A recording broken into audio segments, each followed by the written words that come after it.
Good morning, students. Today we are going to discuss another another poem of John Donne, and the name of the poem is "Death Be Not Proud." Now, before we have read and I have explained to you the poem "Go and Catch a Falling Star." Now, look at both the titles. Uh, the titles of John Donne's poems began abruptly, and they have some dramatic nature.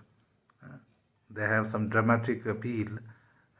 Go and catch a falling star, and death be not proud. So this is one of the features, one of the characteristics of John Donne's poems that they begin abruptly or quickly, and this is also a method to attract the attention of the reader. That just by the title of the poem, the reader is motivated to read the poem. And there is one another quality for which John Donne is famous, that is far-fetched images. The images he has used from far off countries, and particularly to different things. Distinctly different things are put together, and he tries to bring out some similarity between them. So there is another quality. So this type of writing is quite highly appreciated in modern poetry also, because the modern poetry also follows the same standards, that it should be indirect, and there should be a comparison which is not so obvious. It is indirect comparisons which bring out to dissimilar things into similar one. So this is another quality of John Donne's poetry. And as I told you that John Donne wrote love poems as well as religious poems. And but don't consider as a lover's poet. There is also some hidden meaning in his love poems, because his love transcends from word to the spiritual love. That is his main quality.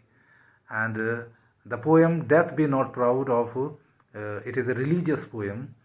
It is based on a Christian belief.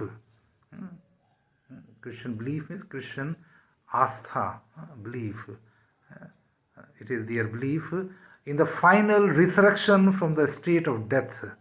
Resurrection means rising, that all human beings who are died, so at the time of day of judgment, when the day of judgment comes, the God would ask them to resurrect. They would be given another birth. They would rise from their graves. That is a resurrection from the state of death. A true believer is not frightened of death. So this is also a Christian belief, that it is also our belief also in every religion, that if you are a true believer, if you follows the path of the God, then you are not afraid of death. Rather, you are willing to die instead of compromising with your thesis, with your sayings. So that is the thing.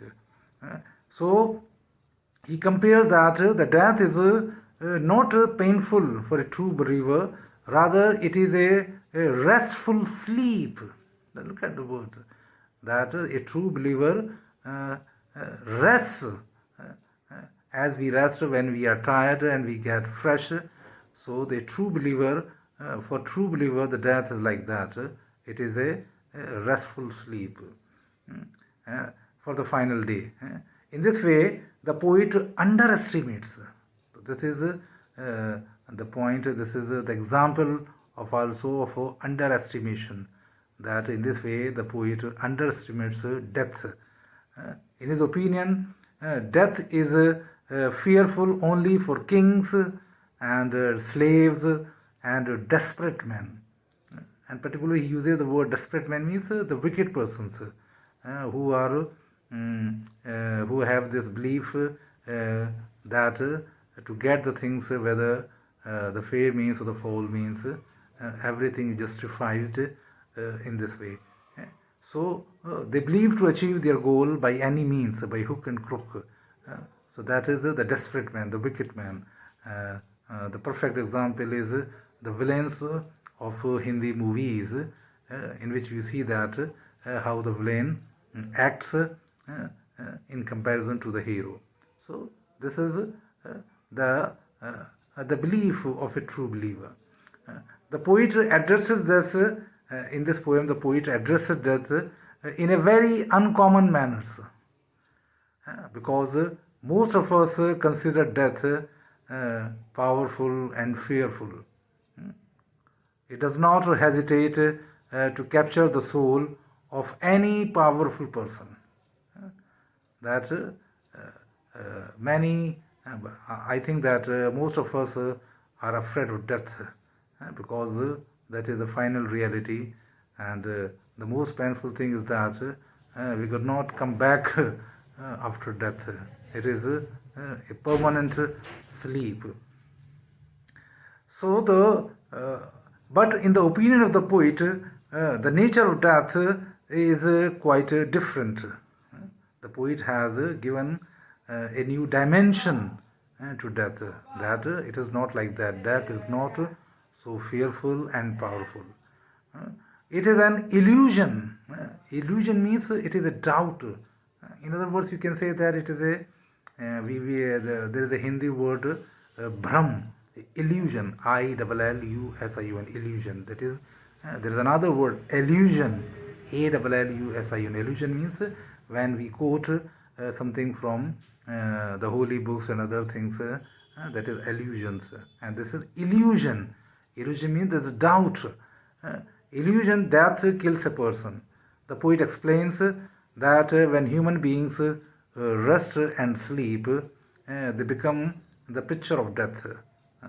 That when human beings go to sleep after the tiring job, after the struggle of the day's work, so when they sleep, so they become the present, the picture of death. The sleep is a soothing experience. Soothing means it's a comfortable experience. We enjoy that sleep which we have after the hard work. So in this way, it is essential for the happy life. The sleep, the rest is necessary for the next day's work. In this way, human beings encounter death every day. So this is not a new phenomena when we die, but when we rest and sleep, we encounter, we face death every day. A true believer is always ready to face death. A true believer is never afraid of death. He rather wishes for it. Death provides him relief from the worldly things. It provides an escape from the worldly sufferings. A true believer soul is always in union with God, because he always loves God, he always wishes to be united with the true Spirit. When death occurs to him, when the death comes to a true believer, it finds only the bones, it finds only the physical body, because he has become old now. There is nothing left except the bones, because his soul is already migrated to the God, because he always believes, he always thinks that the death should come and he should merge with the superpower, that is God, because his soul has already glided to heaven, because his soul is already moved away from the worldly things. So in this way, you can say that this is the first part of the poem, in which the poet tries to consolidate his opinion that death is not so fearful and powerful as the world thinks about it, but rather it is a restful sleep, as the rest is necessary after the hard work. Similarly, the death is necessary, because a true believer soul is already willing to merge with the God. Rather, his soul glides away towards the heaven. When the death comes, it finds only the bones and nothing else. In other words, the physical body. So I hope that you would enjoy this poem, and in my next lecture I would continue to discuss the second part of the poem. So keep on watching the videos and do the homework. Thank you.